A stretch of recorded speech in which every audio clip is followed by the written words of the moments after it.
For the members of the Rotary Club of Connersville, good morning, everybody. Good morning, invited guests, and good morning to our speaker, Dr. Kelly Fast.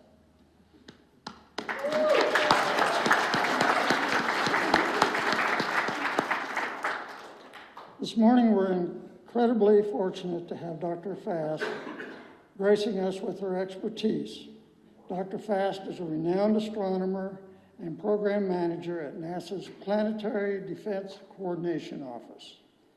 Dr. Fast's work focuses on a fascinating and critical area, near-Earth object observations. This program, which Dr. Fast spearheads, plays a vital role in identifying and tracking asteroids and comets that could potentially impact our planet. Essentially, Dr. Fast leads a team dedicated to the motto, finding them before they find us. For those of you that were hoping that this lecture is not rocket science, well, sorry. To some extent, yes, it is. Dr. Fast's passion for astronomy extends beyond her role at NASA. You are all aware of the solar eclipse happening Monday afternoon.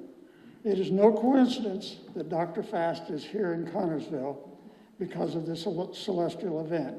In fact, Dr. Fast has roots right here in our community.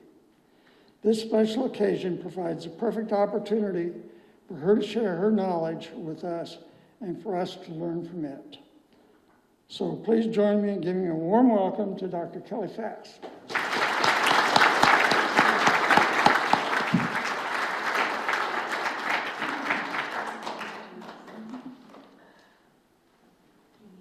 Well, thank you so much for having me. I honestly was just going to sneak in here as a member of the public. Knowing the eclipse was coming to Connersville, I actually made reservations in January of 2023. That's how long ago I've been planning on coming, because my grandparents were here in Connersville, and so I grew up coming here many summers. And in fact, I just want to take if I may, just a quick moment to recognize my family members who have all come here. My mom, Alice Brown Kwan, who was the first the first ever leader of the Connersville Spartanettes, Dixon dancer and dance teacher, and sesquicentennial princess who also rode in the bicentennial parade a few years ago.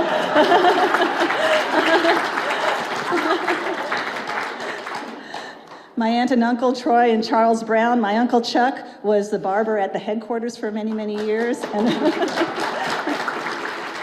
And in fact, the current barber shop, I haven't been over there yet, but I've seen that there's a picture on the wall of him cutting my son's hair when my son was real little, and so on the current barber shop. And my cousin Scott Brown, who also grew up here in Connersville and has driven all the way here to join us today in the medical field. And so I would say that I'm the fake doctor, and those are in the medical field. They're the real And then also my husband, Don, and then I've got my friends, the Bauer family, who represent actually comet subject matter expertise and Northern Virginia STEM education. And oh my gosh, we've got, if I can't answer it, I've got some help out here in the audience who can help. So thank you so much for having me. I kind of feel like Connersville is on my career path because I came here to see family and everything. But if you read that bio in the newspaper, it's really true. If you could go to the next slide, There was one summer, just about all of these books, except for maybe the 6 in the middle, came from the Readmore on Central Avenue, and I found out that Lori's mother managed that bookstore at the time that I was buying and reading these books when I was like in middle school, and so that was, again, Star Trek was a big deal for me on my career path, and so Connersville figures in that way too. And then all these wild connections. Her husband actually works at NASA for Marshall Space Flight Center on the Artemis program, and lives here in Connersville. So, I mean, it's interesting nowadays what you can, the threads go everywhere. So moving on, I am going to be talking about asteroids, but I can't come here and not talk about the eclipse, of course. And I didn't want to make it a whole eclipse talk because I really wanted to talk about the work that I'm doing and not get into all the other science that's happening around the eclipse. And you can look that up online. But we're going to experience it here, and so I just wanted to take a few moments. And of course, especially in a town in the path of totality, you've probably been inundated with, why is this happening? The Earth is always going around. The moon is always going around the Earth.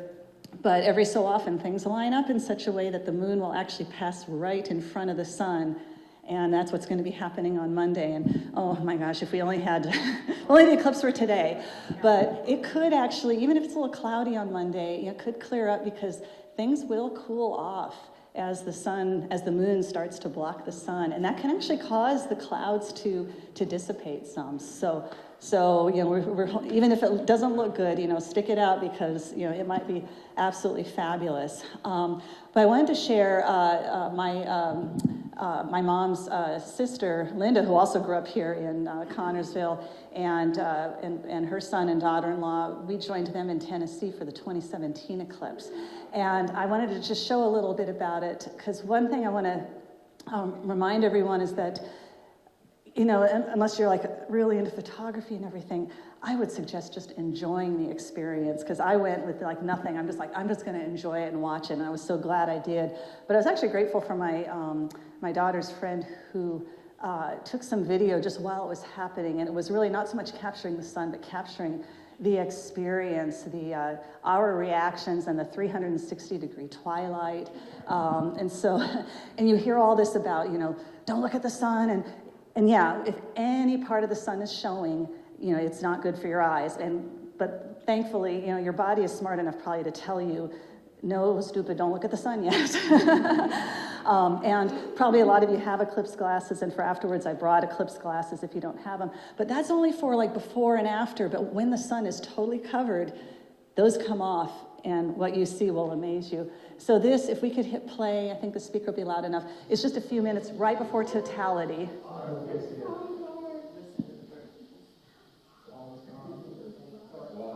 Oh my gosh. You hear the... Oh my gosh. Oh my gosh. Oh.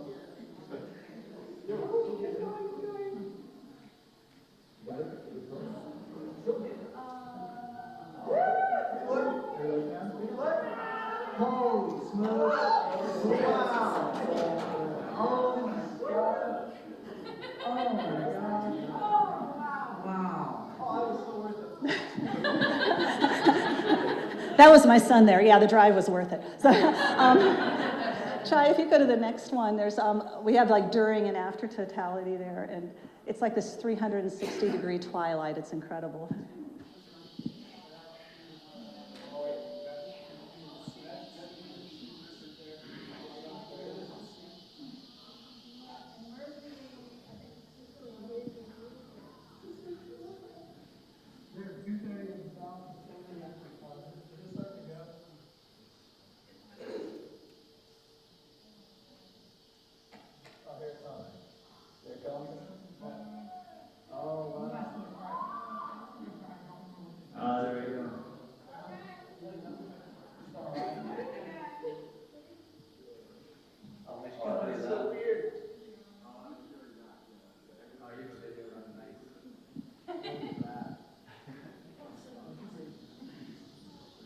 Artificial lights, but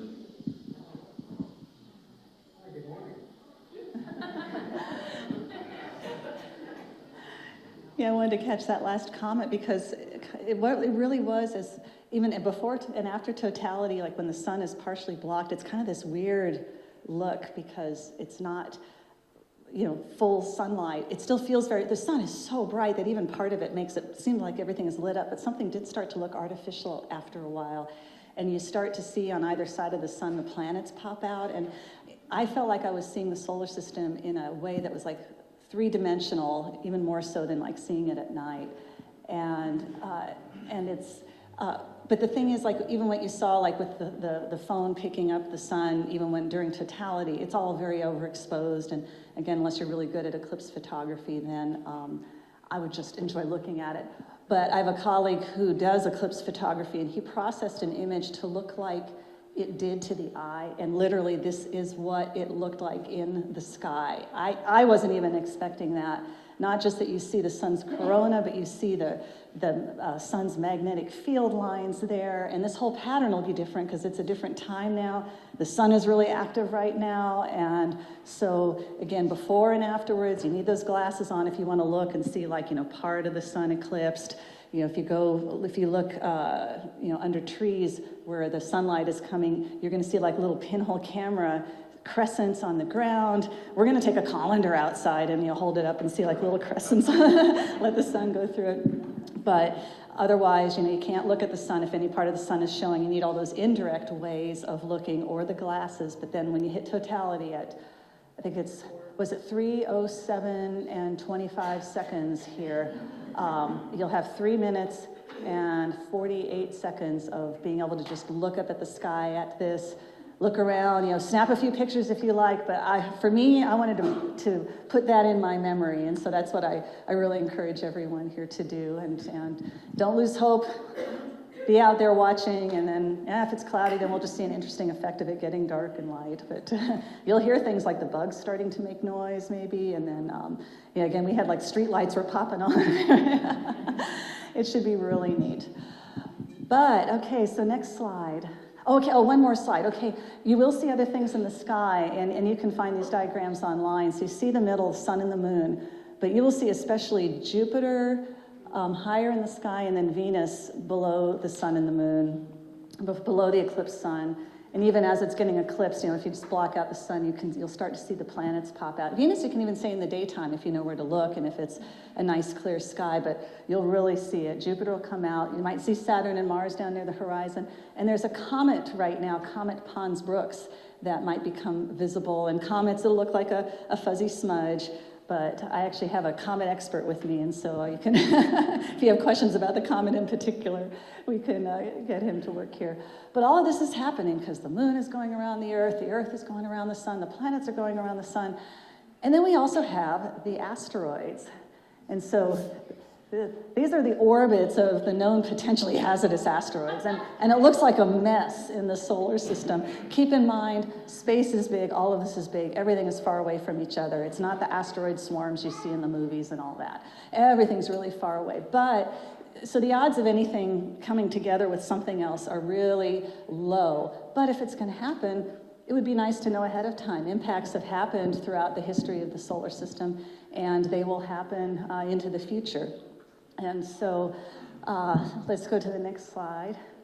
Okay, so, but the thing is, before we go into how do we even know about where they are in the first place, I'm going to say a few things about the DART mission, which, if some of you remembered hearing a few years ago, was a test of actually deflecting an asteroid in space. Thanks. We're embarking on a new era of humankind. Didymos and Dimorphos make a great target. We needed an asteroid with a moon that you can see from ground-based telescopes around the world.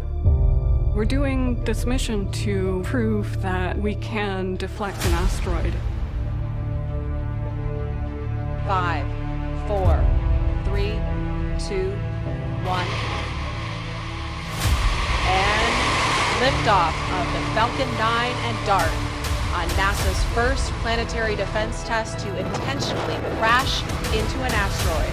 Even if we do everything right, our sensors work well, our spacecraft is doing well, even then, we might still miss. 4, 3, 2, 1. For the first time ever, humanity has changed the orbit of a planetary object.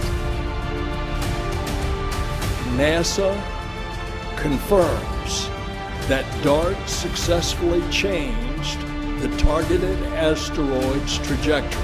Using the ground-based telescopes around the world to watch the system and see how it's affected by this impact event. This is a watershed moment for planetary defense. and a watershed moment for humanity.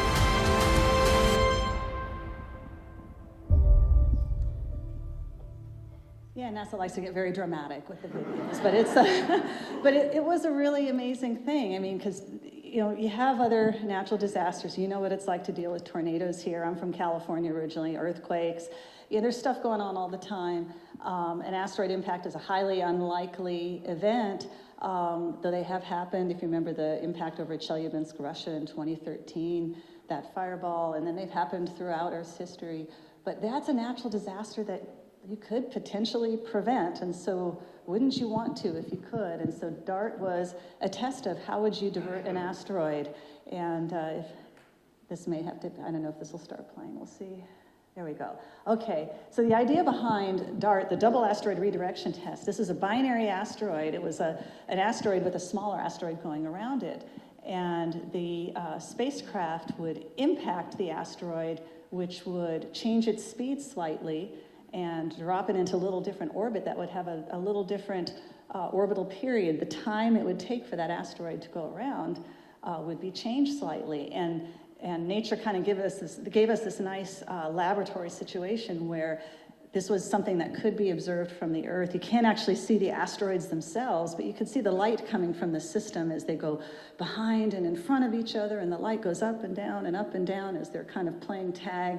And then you see the period of that light going up and down changing, which was evidence that the orbit had indeed changed by about half an hour from its original almost 12-hour orbit. So it was this was like the simplest way you could divert an asteroid in space. Go hit it with something. You could maybe only do that with so big of an asteroid, but to know at least, okay, not only do we know of some possible techniques for diverting an asteroid in space, we've actually tested it. Excuse me, we've actually tested it once, and so something to keep in the back pocket. Next slide. Okay, and so this, if we could click a few more clicks through it. So it was launched in November of 2021. The impact was on September 26th of 2022. And soon afterwards, it was determined that it was successful. And they're continuing to analyze the data, plus lots of cool science from it. You saw some of those images showing, we created this plume of material. It created a kind of a comet-like tail. We had this active asteroid. Now the science community can have fun with it. And so, but here's a replay of the impact video, which some of it was in the dramatic video, but this is all sped up. But as the spacecraft was approaching, and it had to be able to, at this point, autonomously navigate because there's a time delay from Earth, so you can't just do like a remote control in. They could do some tweaks towards the end. It was working beautifully. It was able to figure out the difference between Didymos and Dimorphos, the big asteroid and the small asteroid. And by this time, as you saw there, the lead systems engineer and everybody else were jumping up and down, having fun there as this was the last image that came in, because it was sending the image back and then boom. And to us, you think you wouldn't be celebrating a smashed spacecraft. That was fabulous. Now, the Italian Space Agency contributed a CubeSat, a small spacecraft that rode along with DART and was released prior to impact, in order to try to take some images of the impact. And so that's Didymos up, the large one, and then Dimorphos down to the left. You saw that plume of material coming off. We'll watch it through one more time. So down on the lower right is Dimorphos. You see all that material coming off from the DART impact as the CubeSat went by. And so it was a way to at least send some pictures back of the impact. And then in the next slide, but from the ground, this is from one of our telescopes that actually does asteroid survey, and as it was taking images during the impact, this is what happened. I see my problem, I keep getting too close to the speaker, I'll stop doing that. And so that was really outstanding. The Atlas telescope, one of our search telescopes that's located in South Africa, captured that plume of material coming off of the system. As you see, you can't see the two separate asteroids, but you can see the effect of what's happening. Next slide. And then as a follow-up, so even though this was set up kind of as a self-contained mission, divert the asteroid, be able to measure it from the ground and confirm the success. So all that is done. It is nice to know more. And the European Space, maybe back one? Okay, yeah, it's kind of dark there, but the European Space Agency is sending a mission called Hera, that will launch later this year that's like a follow-up to DART to really do detailed study of the system, study of the crater, and really characterizing the asteroids to better understand how, it's one thing, it's physics where you've got a spacecraft of a certain mass and an asteroid of a certain mass and you're trying to divert it.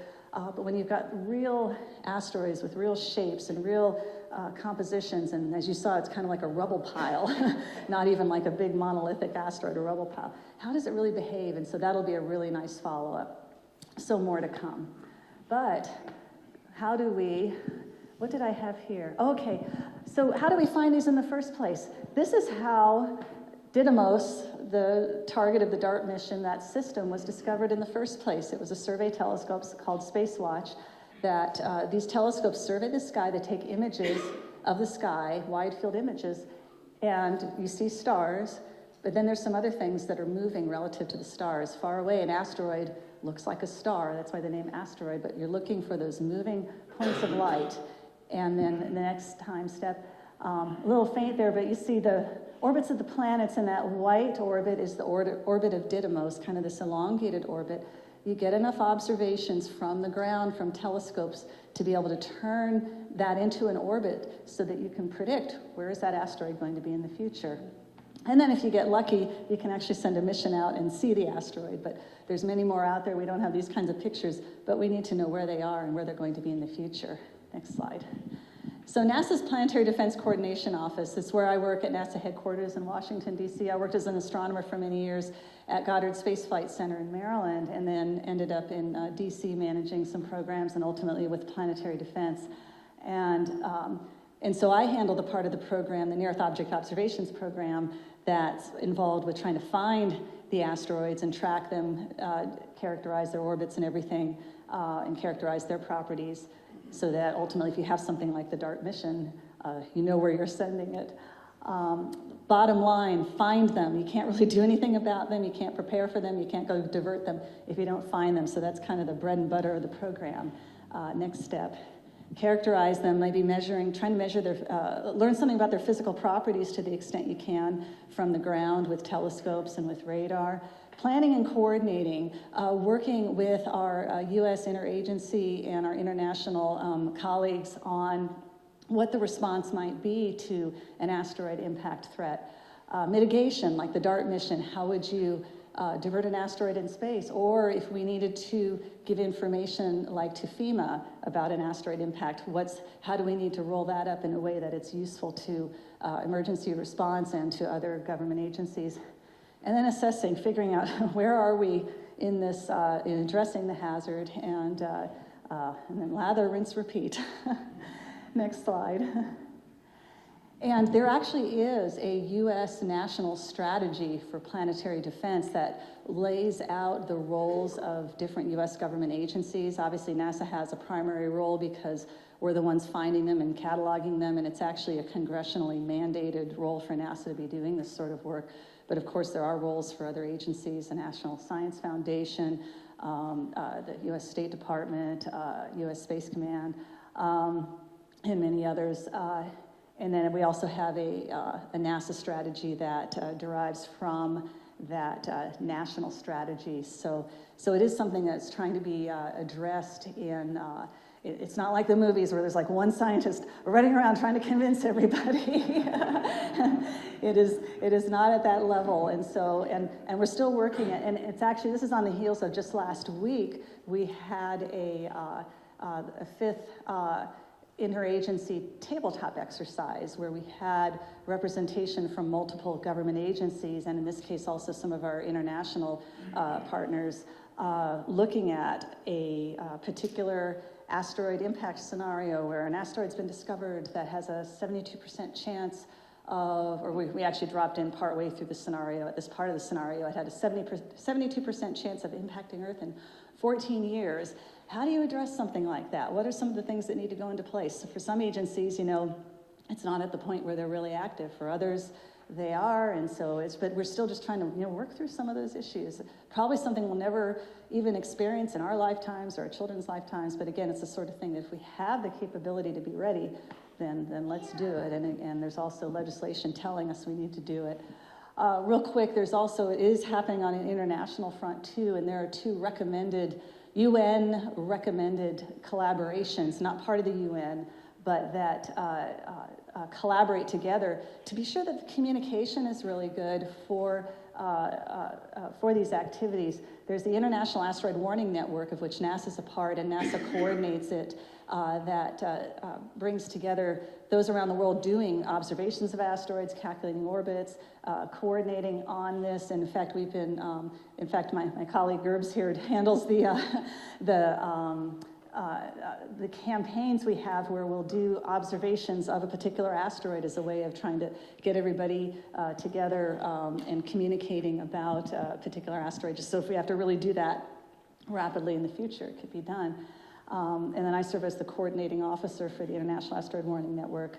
And then the Space Missions Planning Advisory Group, which is chaired by the European Space Agency, is a collaboration of the world space agencies that in the event of an identified impact threat would recommend mission options for mitigation, like something like DART, a kinetic impactor or whatnot, but be able to study the options in space for addressing the hazard, or even like getting out there and taking a closer look.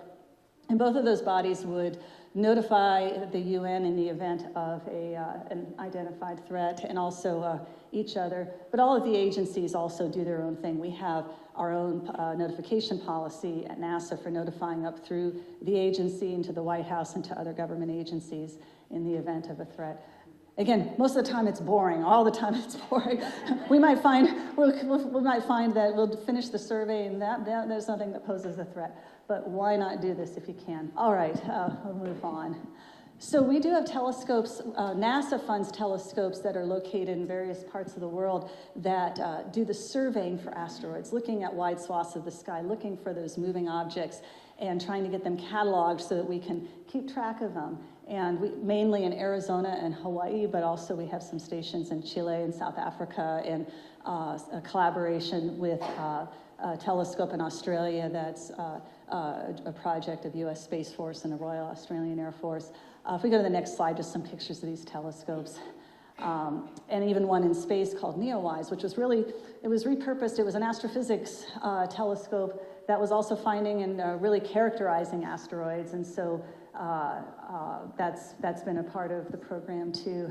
But also we need telescopes in the next slide that once those observatories find potential new discoveries, to go after them and get even more observations. It doesn't help to see an asteroid once. It doesn't tell you where is it going to be in the future. You need enough observations to be able to turn that into an orbit, figure out where it's going to be in the future. And in fact, we have colleagues just next door in Illinois who have, most of the places, Arizona, Hawaii are kind of key places for this sort of work, but we do have somebody we fund in Illinois who's got some telescopes that he does some very advanced follow-up work. He can, even from Illinois, go after some faint asteroids and get those follow-up observations. And there's observations happening around the world with that coordination through the International Asteroid Warning Network. Next slide. Also characterization, studying physical properties of asteroids. I include NASA's Infrared Telescope Facility, because that's what I got to use until I became a bureaucrat, and so out in Hawaii. But then also radar. If the asteroids come close enough where you can bounce high-powered planetary radar off of them, you can get a lot of information. You can really nail down the orbit and even get some radar imagery. So these are useful tools for. The other tools are finding the population, and these kind of to zero in on particular asteroids and look at their properties. Next slide. Now, all of these observations are on position measurements of asteroids from around the world are collected and submitted to the Minor Planet Center. In the next time step, I think we can step through some of these. All of those positions are measured by the NASA-funded telescopes, and then by observers around the world. It's the internationally recognized repository. So again, this is a situation where all the data are public. They're put into this public repository, and then that is used to continue observing. The Minor Planet Center is responsible for identifying and designating the object, saying, okay, this is new. No, this is something we've seen before. Now this is an artificial object, so we don't go after it anymore.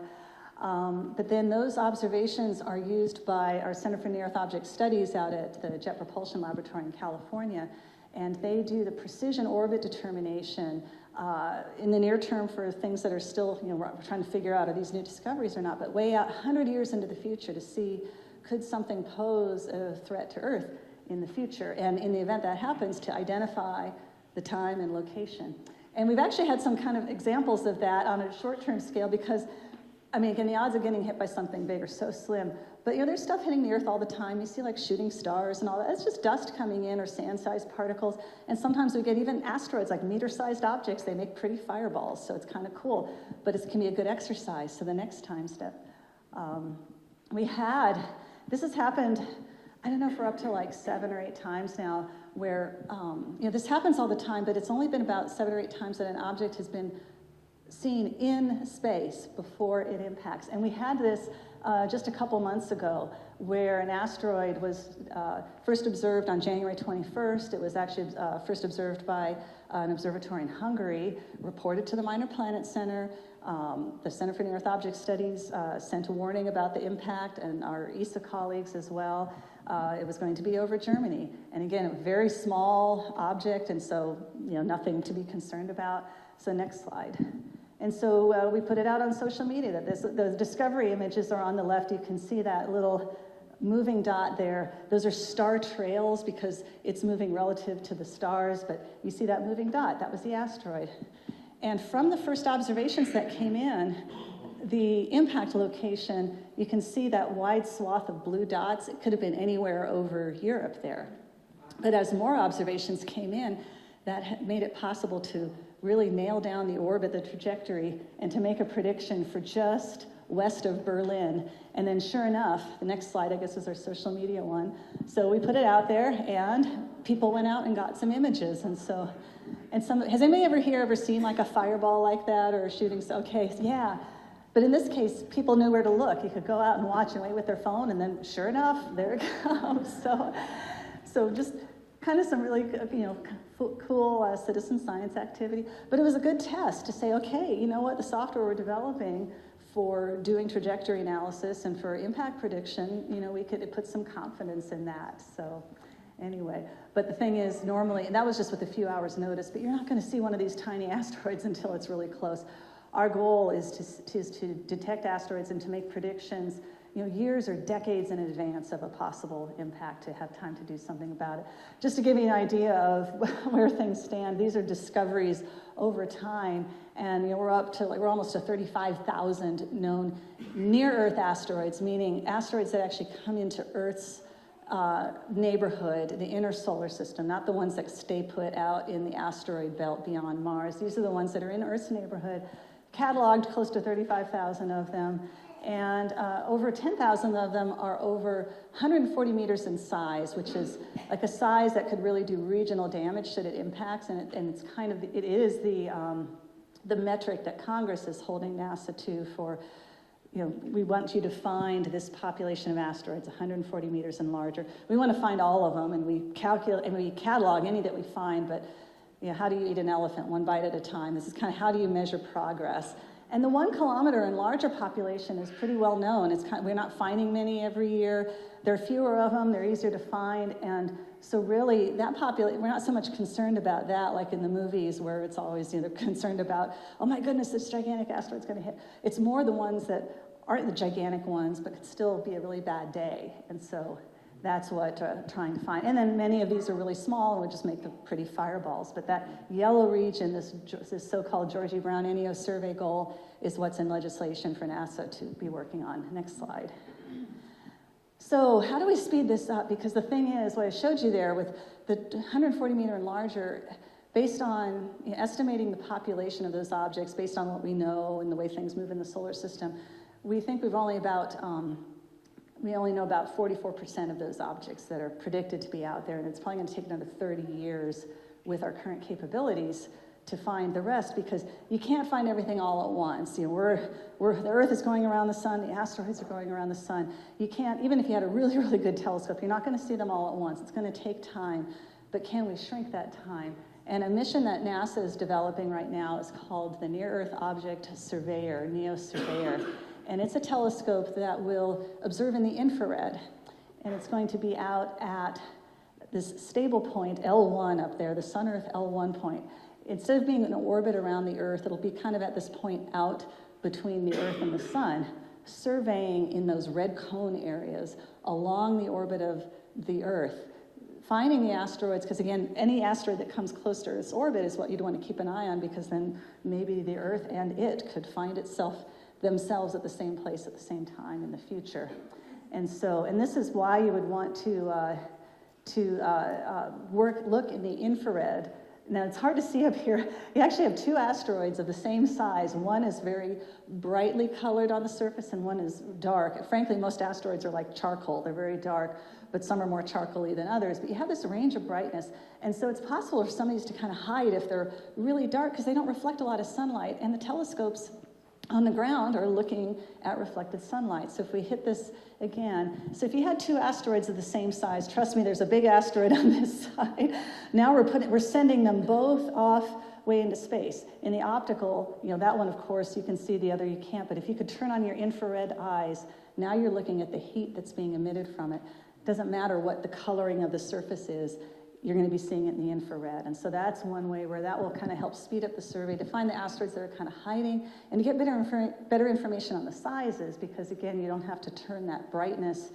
You can turn that brightness into a size range based on what you know about asteroids in general, but for that specific asteroid, you need more information to constrain that size, and so that you don't have such a wide range of possible sizes. So that's going to be happening to try to speed things up.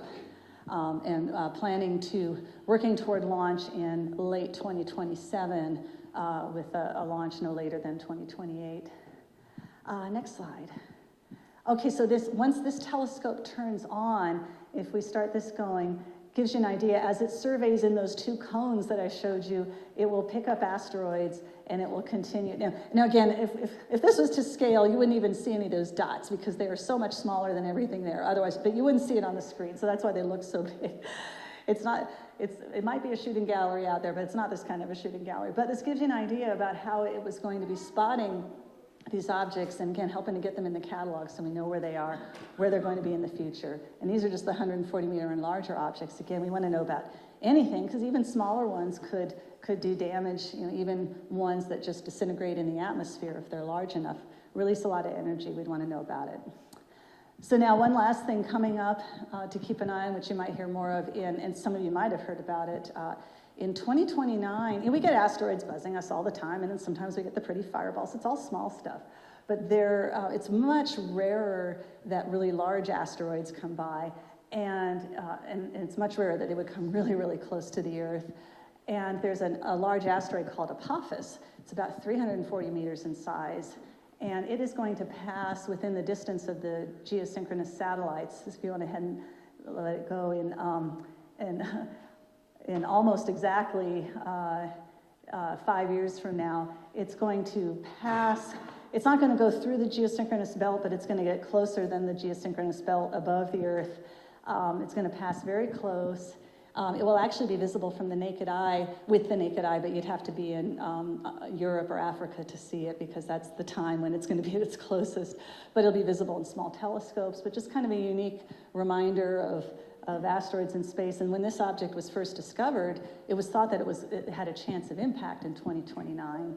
And so that kind of raised a bit of a flurry there. But again, with more observations, more information, refining the orbit, we found out, you know what? No problem in 2029.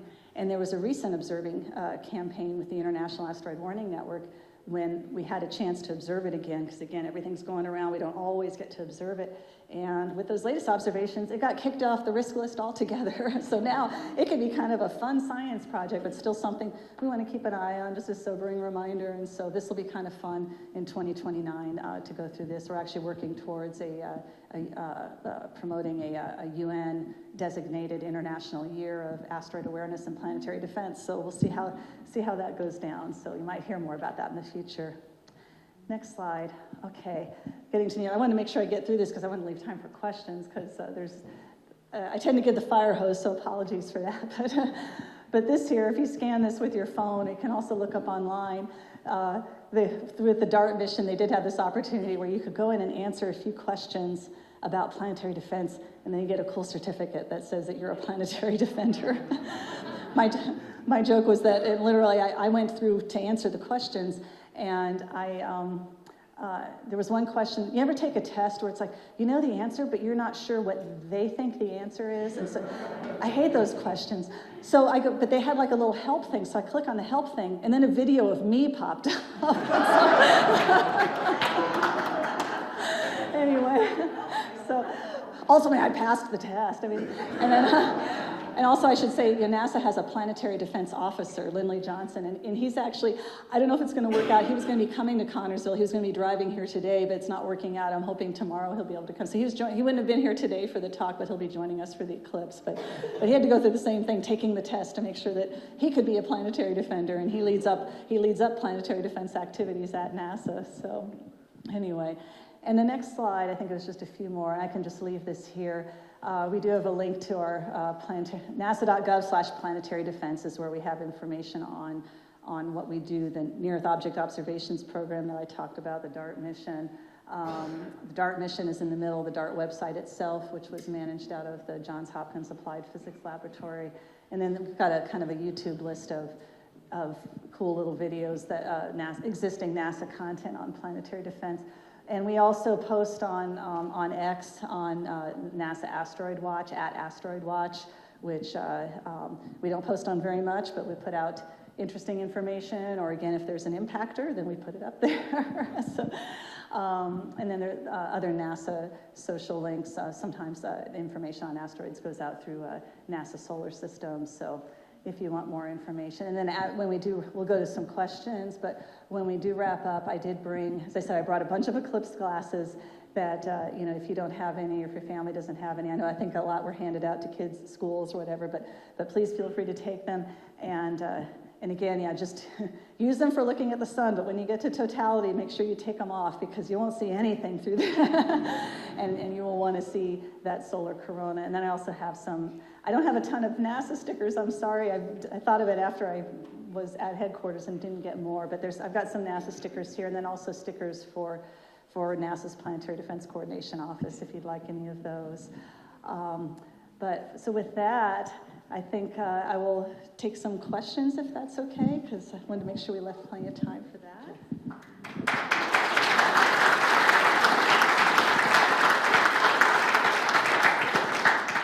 First, as comfortable as Kelly is as a public speaker, I am not, and I forgot to introduce the mayor.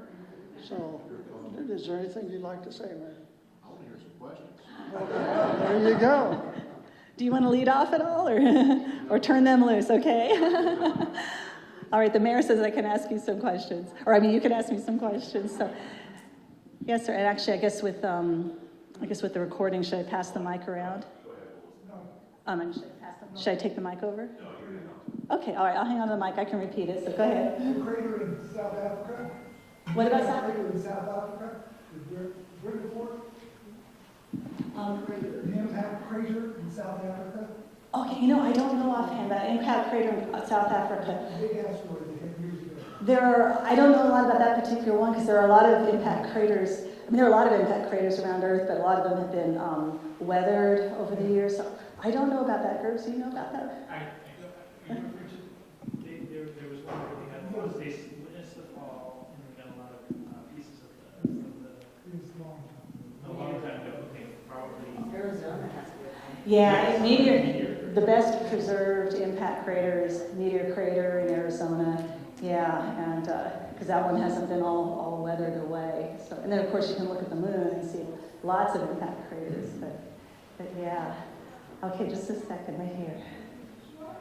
What do you do? What do you do when you accidentally send one of your things and then the asteroid that explodes into pieces? That is really, really a smart question, because so the question was, what if you send like the kinetic impactor like DART and the asteroid explodes into pieces? As you saw with that approach to Dimorphos, it looked like it was a rubble pile. It didn't look like this solid asteroid. It looked like a bunch of rocks being held together. And when that plume of material happened, my first thought was, Oops. But this is something that the scientific community is asking itself. Okay, the asteroid's still there, we verified that. A lot of material came off, but let's say if you wanted to divert an asteroid that was a rubble pile, how do you do it? Because let's say one impactor wouldn't be enough to divert it, so maybe you send a bunch of impactors. But if you do that, you start creating a lot of material that then all of that is on its way to Earth. And so it is a good question. It's possible, which is why one thing you'd really want to do, and it's something we were talking about last week at this U.S. interagency tabletop exercises, you want to find them way early so you have lots of time to perhaps send a mission ahead of time to go study the asteroid, to find out what is this asteroid like? Is it a rubble pile? Is it more of a monolithic object? Is it more of a rocky object, or does it have more metallic content? Because then you could really much better design a deflection mission. First, that would help you nail down for sure the orbit. Is it really going to hit or not? It could be maybe it's not going to hit. But then also you could design a deflection mission, because that is a question that scientists are asking themselves. How do you deflect the asteroid without maybe breaking it into pieces? Which there might be situations where you would want that, but then other times you might not want. Are you going to say something? No, I was just going to say, right, the sooner you find it, the more gently you can push it over. Yeah, exactly. One question back here will come up to you. Yes, in the back. Who's the first one who saw asteroids, and how did they see them? Oh, how did people first sign me? Well, through telescopes, through a long time ago. Gerbs, what year was the first? I can't remember now. Just have my friends with me. But I'm trying to remember that the first asteroids. Okay, it's got my comet guy. Some of the really large asteroids in the asteroid belt were the first ones discovered, because you see planets in the sky. Like if you go out tonight, you'll see Jupiter setting after the sun. It's just a bright dot in the sky. But it's always moving relative to the stars. And there were these other dots that we're seeing moving relative to the stars. And that's why they were called asteroids, because the word is kind of, it means that they're star-like. So they're moving. So they were seen in telescopes. And it was realized, okay, they're going around the sun just like the planets are. And so people started keeping track of them. And now, oops, excuse me. And I forgot to thank the Rotary Club for hosting me, so thank you. And I apologize for bumping into your sign. So, and many thanks to the First Presbyterian Church, too, for providing the venue. So anyway, it's something that's been going on for a long time, people finding these objects in their fields of view of the telescope. And now we're getting to the point where we're finding these really, asteroids of all sizes, not just the really, really large, almost planet-sized ones. So, yes, sir? 1 kilometer snowball versus 1 kilometer ball of iron, how do we tell the difference? Well, that's a good question. Well, 1 kilometer snowball, at least if it comes closer to the sun and the sun starts to heat up the surface, you get a tail, then you know it's a comet, it's an icy body, and then hopefully we will see Comet Pons-Brooks on Monday, I'm hoping. So that would be really cool to see this. It'll look like a smudge, but it'll be a really cool smudge. But yeah, you can actually, but let's say it's not a comet, but yeah, if it's rocky or if it has metallic content, there are things you can do from the ground, like spectroscopy. You could look at the light at different wavelengths that you can see from the object, and you can infer something about the composition there. And also, if the asteroid were to come close enough to bounce radar off of it, that could tell you a lot too, help you maybe narrow down the composition, but ultimately getting like a spacecraft out is like the best way to do it. But it's a good point, because if you see meteorites, anybody's ever been in a museum, you see meteorites, and there's rocky ones and there's some really solid metal ones. And the same size object, could have different effects should they impact, whether it's metallic or rocky. So yeah. Yes, ma'am. What if you don't see an asteroid when it's coming and it actually hits the Earth, and it's like a really big one? What do you do? Well, I guess at that point, if you don't see an asteroid coming, then you don't have to worry about anything. But that's why we don't want to be faced with that. But actually, as I said, in a way, it's happening all the time, but it's all small stuff, which is why we get kind of the cool fireballs. We except for that situation that I showed there, we normally don't know they're coming, but they're so small they're not going to do any harm anyway, because the nice thing is that we have the Earth, our atmosphere, really protects us in that way, and so it disintegrates, things that are coming in. It's the ones that are large enough that they could still hit the ground intact. And the nice thing is they're big enough that it's harder for them to sneak up on us. It still could happen, and that did happen, like with the Chelyabinsk asteroid over Russia in 2013. It's a smaller asteroid, so it was only 20 meters in size, so they're tougher to see unless they're closer to the Earth anyway, but it came from the daytime sky, and our telescopes are looking at night, so it wasn't possible to see it. But that's why with the Near-Earth Object Surveyor, the space telescope I told you about, it has the capability to look closer to the direction of the sun than the telescopes on the ground, which are looking away from the sun at night.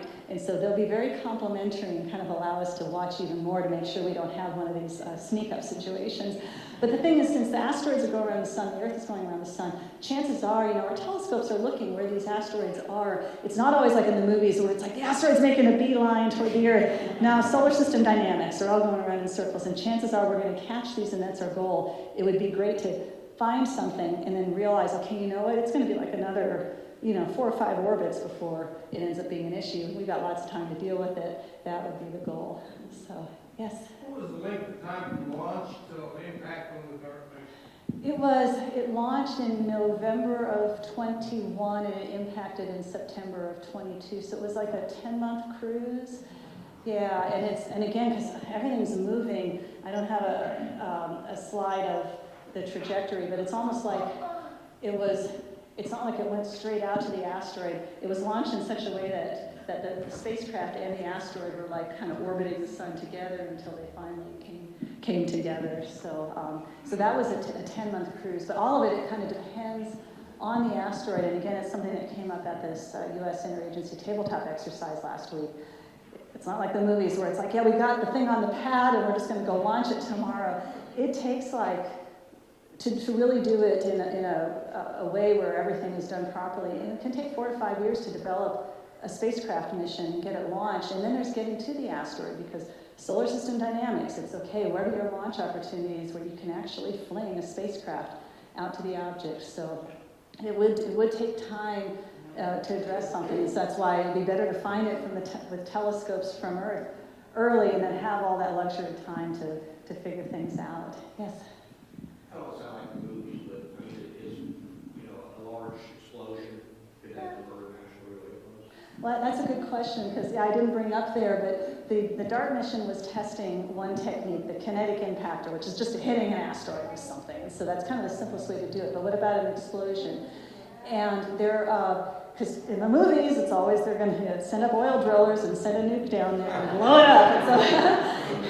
And the oil drillers and the drilling a hole, that's not what we look at, and blowing it up usually isn't the option. But there are folks who do modeling of how could you divert an asteroid with a nuclear device, and it's not all about drilling and blowing it up. It would actually be detonating it next to an asteroid, and it would irradiate the surface of the asteroid, and that material blowing off from the asteroid from that irradiation would kind of give it a kick the other direction. Just kind of like even with DART, the spacecraft hit, but all that material blowing off of it actually gave it an extra kick in the other direction. So yeah, it's not the way it is in the movies, but a nuclear device is a method for diverting an asteroid. It's just a modeling exercise, and as you can imagine, there are some pretty hefty international laws, space treaties, outer space treaty, and other things that would be quite a challenge to overcome to even have to do something like that, but still, at least from a modeling point of view, looking at the possibilities.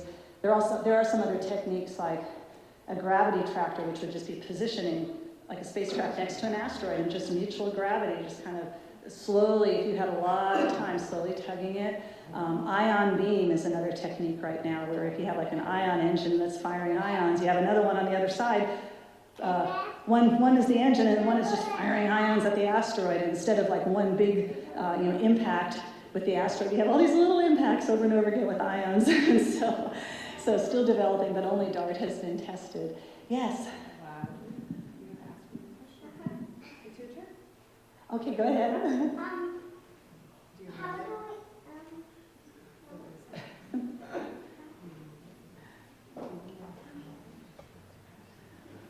How many asteroids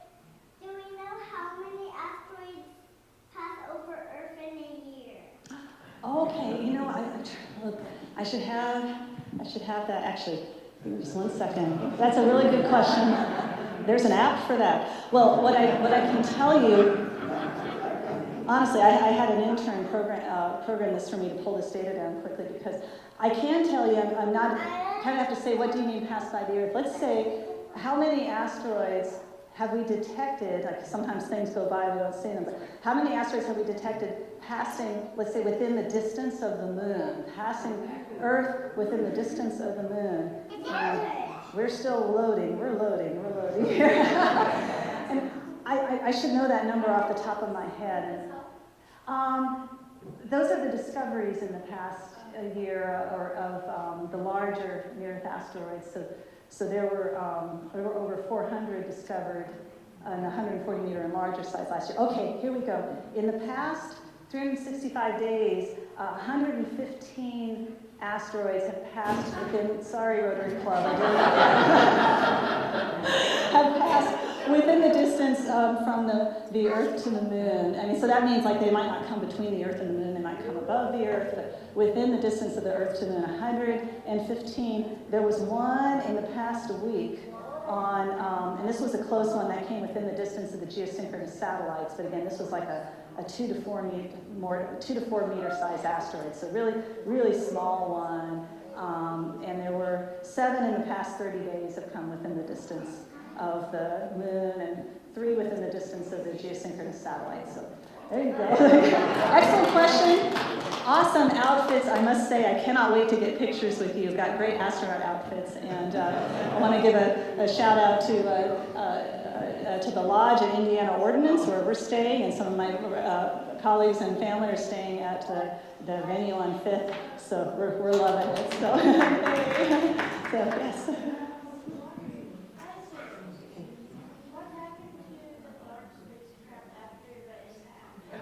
That's a good question. What happened to the DART spacecraft after the impact? It was just destroyed. But actually, the team spent some time doing some modeling based on like the spacecraft telemetry. Like, I mean, it was in an instant where it just went smash. It was destroyed. But they did some modeling of, okay, they realized, okay, this solar panel hit first, and then the rest of the spacecraft. And just the whole thing just went crunch. It was designed in such a way. I mean, obviously, you could have had, and we would have liked to have had. Let's say you had 2 spacecraft, one they're watching and the other one impacting. And that's actually what the Europeans had hoped to do, but it didn't work out that mission got going, because there would have been a spacecraft watching, because DART, it was built to be destroyed. It was just a spacecraft with a camera and telemetry, just enough to be able to find the asteroid and smash into it. So it was completely destroyed. Licia Cube, the CubeSat, the Italian CubeSat, took images and then just flew on by, because it was a very small spacecraft. It only had enough capability to take images, send them back to Earth, and now it has gone silent because it wasn't designed to last long. It is. Hey, Elon Musk's Tesla is an artificial asteroid like that too. And I must say, every so often, most of the artificial stuff is in orbit around Earth, and our surveys, they spot this stuff, and if it's in the catalog, then they know, okay, ignore it. Every so often, something isn't in the artificial satellite catalog, right? And so it comes up on our list, and then eventually, we can kick it off the list, because it's not our area to be tracking our artificial satellites. But every so often, we pick up something that's in orbit around the sun, and it will have such an Earth-like orbit that we've got some folks who are really good at spotting these things. And one of them, we realized it was an Apollo booster from way back when that was, it was making its way back to Earth, because, it came from the Earth, and orbits are orbits, and so it was making its way back, and it continued on, and so that does happen. Don't back up again. Bam! Sorry, Rotary Club. Yes. Why was a retrograde impact chosen rather than like a prograde or radial?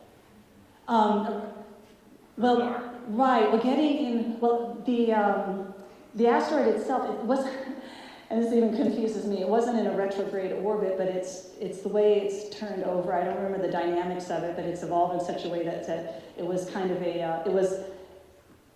it technically wasn't a retrograde orbit, but the whole system was kind of flipped over in such a way that it looked like it was, I guess technically it was prograde, but it was flipped over. But and it was talking about the direction of the asteroid, and so really, and the easiest thing to do is just get in the way of it and get. It's really not that I guess DART smashed the asteroid; it's that the asteroid smashed a DART. It just got in the way. But yeah, you're right. You saw it was going clockwise. It's because of the combined speed of the two that was the decision. Right. I guess relative. Yeah, it was the easier way to deflect it.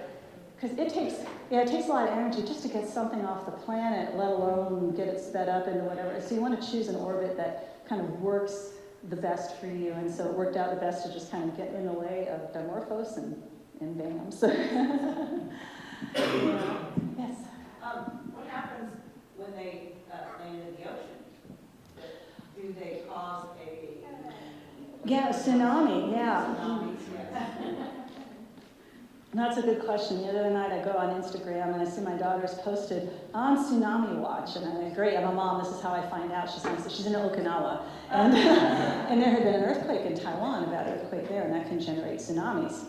And actually, once I was on my way to Hawaii to use one of the telescopes, and we were told that, and there had been an earthquake off Chile, and they were on tsunami watch in Hawaii, and the pilot had said, we're gonna, because I think I was flying through St. Louis, just like, we're gonna start flying, and if by the time we hit the edge of the U.S., there's a problem, we'll turn around, because it ended up being totally fine, because, the airport was on, like, the tsunami evacuation. So, yeah, tsunamis are an issue. Different things can generate tsunamis. If you're in a bathtub and you just kind of do this with the water, or you move your foot or something, it's gonna set up waves. And earthquakes, where the seafloor drops, it's going to set up a wave, and that's how you get tsunamis. Well, what about if you drop a big rock in the water? And you do that here. You go throw a rock in the Whitewater River, and you're going to get waves. But it's different kind of than how tsunamis that are set up from earthquakes. And so there are folks who had like workshops modeling that sort of thing. And actually waves, if an asteroid came in the deep ocean, it probably wouldn't set up the wave that like an earthquake would. They're not as hazardous, but if an asteroid landed in shallow water, like just off the coast, that could really be a problem for tsunami. Aren't they hot? No, they're not. Yeah, that's something that they're not hot when they come in. Yeah, in fact, my own town put something in the paper about like they found there had been a fire in the forest, and there was like a hole in the ground with a rock in it. And they thought it was a meteor. No, it wasn't that. It was just this. There just happened to be a hole with a rock in it. But no, they actually don't come in flaming. They do disintegrate, and you see them, streak through because they're disintegrating. But it's actually the Earth's atmosphere. It's a plasma, because that thing it's moving through so fast that it generates this plasma from the atmosphere, and so that those gases can get in and disrupt and break up the asteroid. There is a lot of energy released, but they don't come down hot when they hit the ground. It's really kind of everything around the asteroid or the meteor that gets hot. What's my favorite movie? Yeah, so if you, that movie, yeah. Okay, if you're talking about, do you mean like the asteroid genre or science fiction? Star Trek, anything, any day, anytime, anywhere. There's all that. But I must say recently, because I watched this again, it's one of my favorites. I love anything involving time, and there's a movie called The Final Countdown from the 70s or 1980, Kirk Douglas, and where the aircraft carrier Nimitz goes back in time through this storm, and then they're faced with being around Pearl Harbor, and what do they do, and trying to figure out what's going on. That's one of my, I don't know why, but that's one of my favorite movies. I can watch it over and over and over again. But in the asteroid genre, yeah, I guess there was every theater has to, or every production company has to come out with its own movie. And there was a year where you had Armageddon and you had Deep Impact. And we get this all the time. Whenever we do anything at NASA, the press are like, Bruce Willis, send in Bruce Willis and all that. Well, I think it was a fun movie. You could just suspend reality, but it's not going to work like that. I think we're more of Deep Impact fans because that was a little more along the lines of how it could go, I guess. So, but still, it's not just going to be one scientist out there trying to convince everybody. Yes. They didn't have a movie. I was asked what's my favorite movie, but right up there was Star Trek as a TV show. It was Space 1999. That's another one of my favorites. And so, Unfortunately, the Read More didn't have any Space 1999 books, but they had Star Trek books. Another question. Our system is Earth, right? The Earth Moon system. Many more. Can you see the asteroids way in other systems? Oh, you mean in other star systems? Yes. No, you can't. I guess you can see like dust around other stars, but you can't really like see down to individual objects. Would they ever boomerang off of one star system into another? Well, that has happened actually, where because things can get flung out of, it's like in our solar system, Jupiter's gravity will affect orbits and things, and it's possible to fling something out of the solar system. It's actually twice that an object has been discovered passing through the solar system that it was found that, you know what, this didn't come from here, it came from outside the solar system. This is an asteroid or a comet from a different star that made its way here instead of one from our own star system. So it can happen, objects floating around in space, because eventually the way dynamics and gravity happens, things can get flung out of the solar system. So I know we're going over time, but let me just take one more question, and then I'm happy to answer some afterwards. I want to make sure to turn it back over to my hosts. So, yes? What? Two asteroids are by each other. One is gonna hit Earth in like 2 years. So you try to shoot it, but the other asteroid is in the blast radius. So you actually change that one to This really gets complicated. That's a good question. So normally, it's complicated. Well, I must say with the DART mission, there was the worry, because again, you had to make a spacecraft that could navigate itself.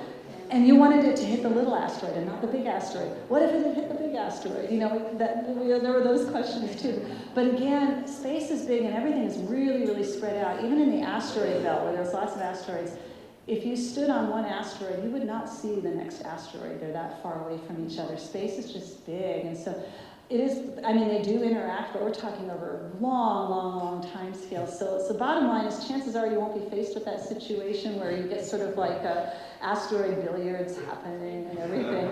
But it is something, again, it's not just tracking one object in the solar system. Try to keep track of all of them. We were asked last week, if there was something that was going to impact the moon, would we know about it? And like, yes, our colleagues out at the Jet Propulsion Laboratory, they're not just looking for Earth impacts, they're looking for things that could impact other objects in the solar system, because it's cool science. In fact, the first time I went to a telescope professionally was in 1994 for the impacts of Comet Shoemaker-Levy 9 with Jupiter. It was a comet that was discovered. It was found that it was broken into pieces because it had passed close to Jupiter. And then they tracked these pieces and found they're going to hit Jupiter. And so we did all this planning and everything to be ready to watch it happen. And so then you get cool science out of it. But yeah, looking to make sure how everything in the solar system is interacting, not just with Earth, but with other planets. So with that, I should wrap it up because I've gone over time here. But I'll turn it back over to my host. Thank you for hosting me.